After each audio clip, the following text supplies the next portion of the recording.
పిల్లలకు మీరు ఇచ్చేది ఫ్యాషన్ కాదు, మీ పిల్లలకు మీరు ఇచ్చేది సంస్కారము. సంస్కారం అంటే చెప్తున్నాను, తల్లిదండ్రికి దండం పెట్టడం. తల్లి చెప్పదు. చాలా మంది స్కూళ్ళకి పిల్లలు తయారు చేస్తే టై కట్టుకున్నావా, టీ తాగినవా, టిఫిన్ పెట్టుకున్నావా, సాక్షి వేసుకున్నావా, పోయేటప్పుడు మీ అయ్య కాళ్ళు మొక్కినవా అంటే అంత తొట్టు.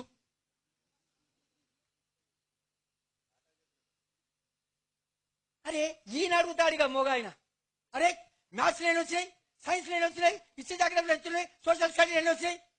అరే పోయేటప్పుడు మీ అమ్మకి దండం పెట్టిపోరా.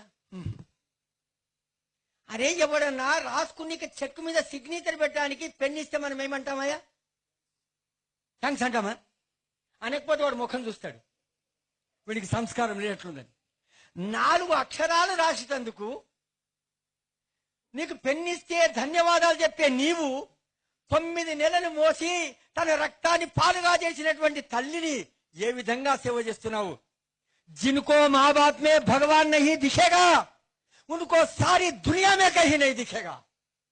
ఎవరికి తల్లిలో తండ్రిలో దేవుడు కనిపించడో వాడు 10 సార్లు కాశీకి పోయినా దేవుడు కనబడవాడికి. కాబట్టి మాతృదేవో భవ, ఇది ఎవరు చెప్పాలమ్మా? తల్లి చెప్పాలి. తల్లి ఒడిలో నుండి, బడిలో నుండి, గుడిలో నుండి రావాలి ధర్మం. తల్లి ఒడిలోంచి ఫ్యాషన్ వచ్చింది. గుడిలో పోతే ఇంత తీర్థం తీసుకుని ఎత్తిమే శటకోపం పెట్టుడు, బడికోతే A for ass D for donkey. వీడికి తల్లిదండ్రి దైవం అని చెప్పిన వాళ్ళు ఎవరు? కాబట్టి అమ్మా, మన మొదటి కర్తవ్యం మన సంతానానికి సంస్కారం ఇస్తే మనకి ఇంకొక దశ వచ్చేది ఉన్నది. మనమంతా ముసలోళ్ళమైతాము. అప్పుడు ముద్దుగా మాట్లాడే కొడుకులు ఉండాలి, వానికి ముద్దుగా మాట్లాడే చెప్పాలి. మీ నాన్న దేవుడు మన ఇద్దరిని రక్షిస్తున్నాడు, చాలా కష్టపడుతున్నాడు తల్లి చెప్పాలి. తండ్రి చెప్పాలి, మీ అమ్మ దేవత, మనం ఇద్దరం ఇప్పటివరకు అనుకున్నాము, ఆమె వంట చేసి పెట్టిందని తండ్రి చెప్పితే ఇది అవగాహన అంటారు. ఇప్పుడు అవగాహన కొరకు మీటింగులు పెడుతున్నారు మా వాళ్ళు, పెద్ద పెద్ద ఏసీ రూమ్లల్లో. అదేముందో మ్యూచువల్ అండర్స్టాండ్ అట. ఉర్నీ అయ్యా, మా పోరానికి, మా 6 ఏళ్ల పిల్లగానికి అప్పిచ్చువాడు ఏడుండాలి రాని పోయి, అప్పిచ్చువాడు వైద్యుడు ఎప్పుడు ఎడతెగక పారు ఏరు ద్విజుడు చొప్పడిన ఊర నుండుము చొప్పడకున్నట్టి ఊర చొరకుము సుమతి. 6 ఏళ్ల పిల్లవాడిని చెప్పిన 18. నీళ్లు ఉండాలి, అప్పిచ్చేవాడు ఉండాలి, వైద్యుడు ఉండాలి, తెలివి కలిగిన వాడు ఉండాలి, ఎప్పటికీ నీరు ప్రవహిస్తుండాలి. అక్కడ ఉంటే నువ్వు బాగుపడతావని అప్పటి నుంచి వలసపోయే దేశం చెప్తే మనోళ్ళు ఎక్కడెక్కడ పోతున్నారో దేవునికి.